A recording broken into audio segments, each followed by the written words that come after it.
امریکہ کے آج بھی ایران پر بڑے فضائی حملے۔ امریکی سینٹکام کا کہنا ہے کہ ایران کے کمانڈ مراکز، فضائی دفاعی تنصیبات اور ساحلی نگرانی مراکز کو نشانہ بنایا۔ بندر عباس میں بھی اہداف کو نشانہ بنایا گیا۔ امریکی سینٹکام کے مطابق آبنائے ہرمز سے گزرنے والے جہازوں کے لیے خطرہ بننے والی ایران کی فوجی صلاحیت ہدف ہے۔ ایرانی میڈیا کے مطابق اہواز، قشم، چابہار اور بندر عباس میں دھماکوں کی آوازیں سنی گئی۔ ایران کی اہواز کے کینسر ہاسپٹل کے قریب حملے میں تصدیق۔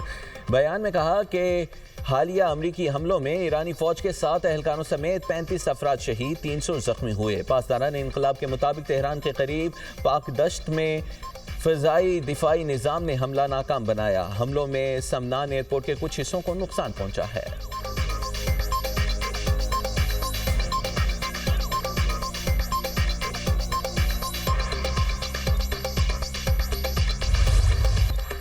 ایران کا کویت اور عراق میں امریکی تنصیبات تباہ کرنے کا دعویٰ۔ پاسداران انقلاب کا کہنا ہے آپریشن نصر 2 کی 8ویں لہر میں امریکی اہداف کو نشانہ بنایا۔ کویت کی علی الظالم ایئر بیس پر موجود دفاعی نظام کے ابتدائی وارننگ ریڈار کو بھی تباہ کر دیا۔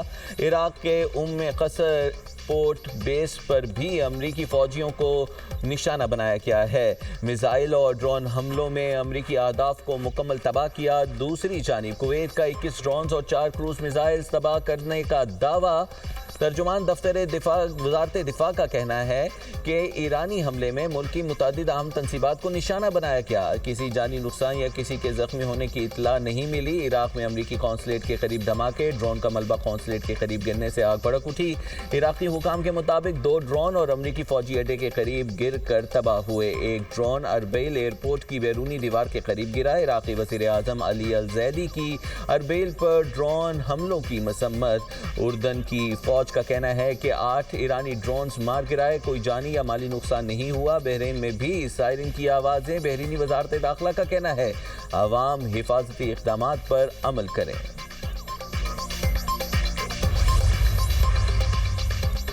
امریکہ کے صدر ڈونلڈ ٹرمپ نے ایران میں زمینی فوج بھیجنے پر غور شروع کر دیا۔ امریکی اخبار کا امریکی اہلکاروں کے حوالے سے دعویٰ، کہا صدر ٹرمپ آبنائے ہرمز کے قریب ایرانی جزائر پر قبضے کے لیے زمینی فوج بھیجنے پر غور کر رہے ہیں۔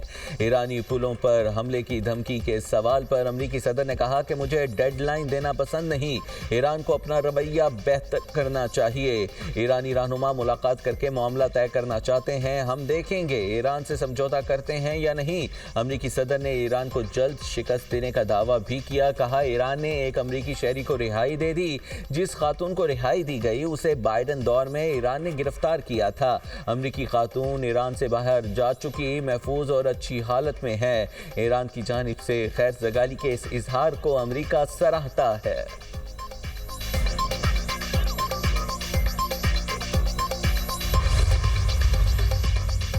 آبنائے ہرمز میں ایرانی انتظامات کا تحفظ قومی سلامتی کے لیے ناگزیر۔ افواج کو دشمن سے مقابلے کی آزادی ہے۔ اسپیکر ایرانی پارلیمنٹ باقر غالباف کہتے ہیں امریکہ کا مقصد ایرانی نظام کو گرانا اور ملک کو تقسیم کرنا ہے۔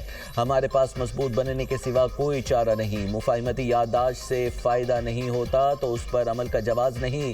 مذاکرات کا مطلب سمجھوتا کرنا نہیں۔ مذاکرات جنگ کے ساتھ مزاحمت کی حکمت عملی کا حصہ ہے۔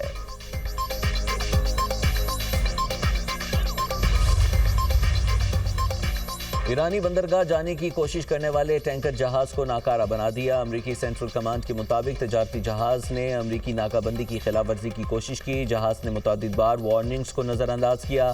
امریکی طیارے نے ہیل فائر میزائل مار کر جہاز کو ناکارہ بنا دیا۔ آئل ٹینکر MT بیلما ایران کے جزیرہ خارق جا رہا تھا۔ سینٹکام کا ناکہ بندی کے دوران ایرانی بندرگاہ جانے والے 3 جہازوں کو روکنے کا بھی دعویٰ کیا۔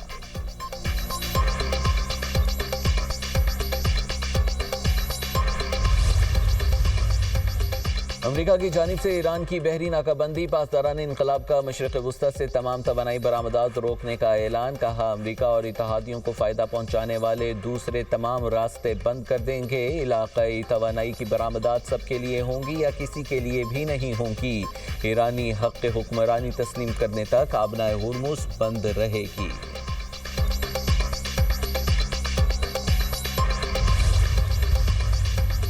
ایرانی وزارت خارجہ کے ترجمان اسماعیل بقائی نے کہا ہے کہ وزیر خارجہ عباس عراقچی دوحہ میں قطری حکام سے سابق امیر قطر کی وفات پر تعزیت کریں کہ ابھی ہمارا کسی بات چیت کا کوئی ارادہ نہیں. امریکہ نے اپنے وعدے پورے نہ کر کے مفاہمتی یادداشت کے تحت اپنی ذمہ داریاں ترک کر دی. جب دوسرے فریق نے اپنی ذمہ داریاں ترک کی تو ہمیں بھی اپنی ذمہ داریوں سے گریز کرنا پڑا.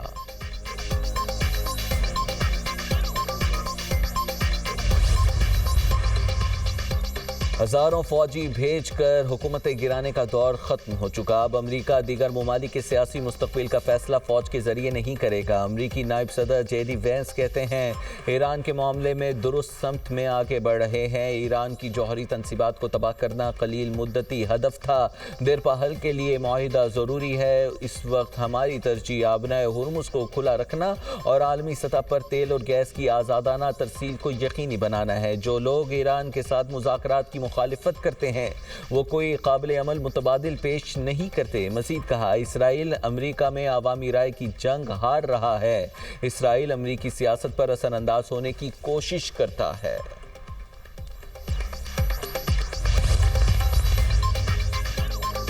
پشاور کے علاقے تہکال پایان میں گھر میں آگ لگ گئی. 6 افراد جھلس کر جاں بحق. مرنے والوں میں میاں بیوی اور بچے شامل. گھر کے جس کمرے میں آگ لگ گئی وہاں فرنیچر اور دیگر سامان پڑا تھا. ریسکیو ٹیم نے آگ پر قابو پا لیا. مکان کی تلاش کے دوران کمرے سے لاشیں برآمد ہوئیں.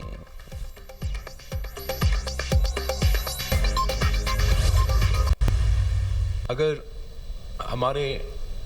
پاکستان کے خلاف، پاکستان کے فوج کے خلاف، ہمارے ان سپاہیوں کے خلاف کوئی بات کرے گا کشمیر کے اندر سے یا پاکستان میں سے، کوئی کارکن ہو، کوئی عام آدمی ہو، کوئی سیاستدان ہو، تو ہمیں یہ برداشت نہیں کر سکتے ہیں. ہمارے افواج جو ہمارے سرحد و محفوظ رکھتے ہیں، جنہوں نے حال ہی میں 1 سال پہلے ہی مودی کو ایسے عبرتناک شکست دلوائی ہیں جو انشاءاللہ تعالیٰ تاریخ یاد رکھے گا، تو وہ ہمارے ریڈ لائن ہے، وہ بھی ہم برداشت نہیں کر سکتے. عالمی سطح کی سازشیں چل رہی ہیں اور ان تمام سازشوں میں پاکستان کا جو کردار ہے، ہمارا فیلڈ مارشل کا جو کردار ہے، وہ آپ کے سامنے ہے.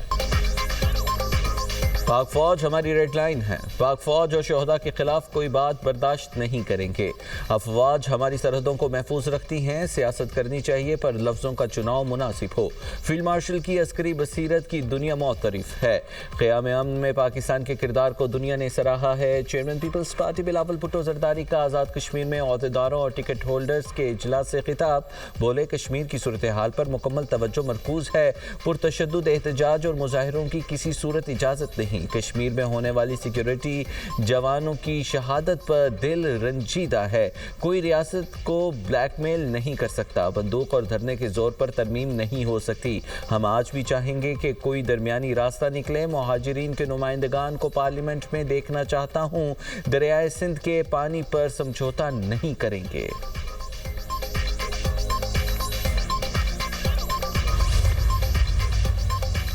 ملک اور اداروں کے خلاف پروپیگنڈا برداشت نہیں کریں گے. وفاقی وزیر حنیف عباسی کا ورکرز کنونشن سے خطاب.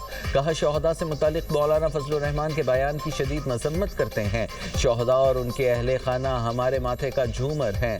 مارکہ حق میں بہادر فورسز نے دشمن کو عبرتناک شکست دی. کشمیر پاکستان کی شہرگ ہے. کشمیر کے انتخابات میں بھرپور کامیابی حاصل کریں گے.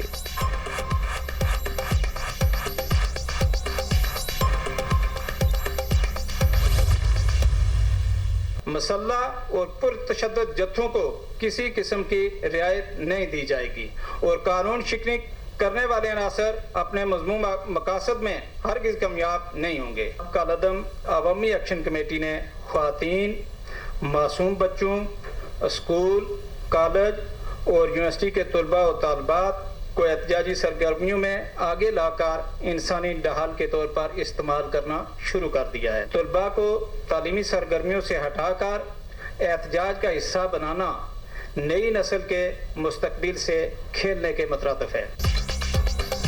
غیر قانونی سرگرمیوں میں ملوث افراد کے خلاف سخت کارروائی کا اعلان۔ کالعدم کمیٹی نے اداروں کے خلاف منفی پروپیگنڈے کو وتیرہ بنا لیا۔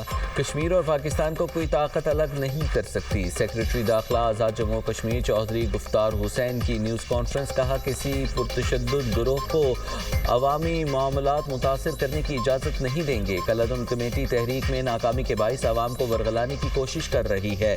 عوامی حقوق کے نام پر اشتعال انگیزی پھیلائی جا رہی ہے۔ سوشل میڈیا پر جھوٹا پروپیگنڈا پھیلایا جا رہا ہے۔ خواتین، معصوم بچوں، طلباء کو احتجاج میں انسانی ڈھال کے طور پر استعمال کیا جا رہا ہے۔ ترجمان آزاد کشمیر پولیس عرفان مسعود کاشفی نے کہا کالعدم ایکشن کمیٹی کے خلاف بھرپور آپریشن جاری ہے۔ کسی مسلح جتھے کو ریاست کا امن تباہ کرنے کی اجازت نہیں دی جائے گی۔ عوام کے جان و مال کا تحفظ ہماری ترجیح ہے۔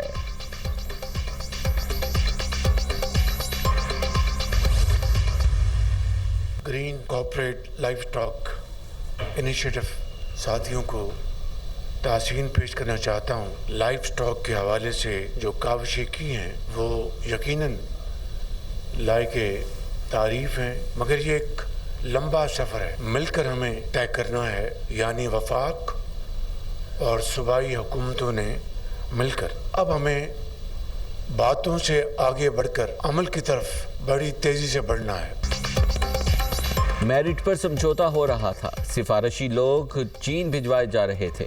میں نے پورے سسٹم کو سکریپ کیا، تھرڈ پارٹی ویلیڈیشن کرائی کہ نوجوان چین سے کیا سیکھ کر آئے ہیں۔ 1000 نوجوان زرعی گریجویٹس کو میرٹ پر چین بھیجا گیا۔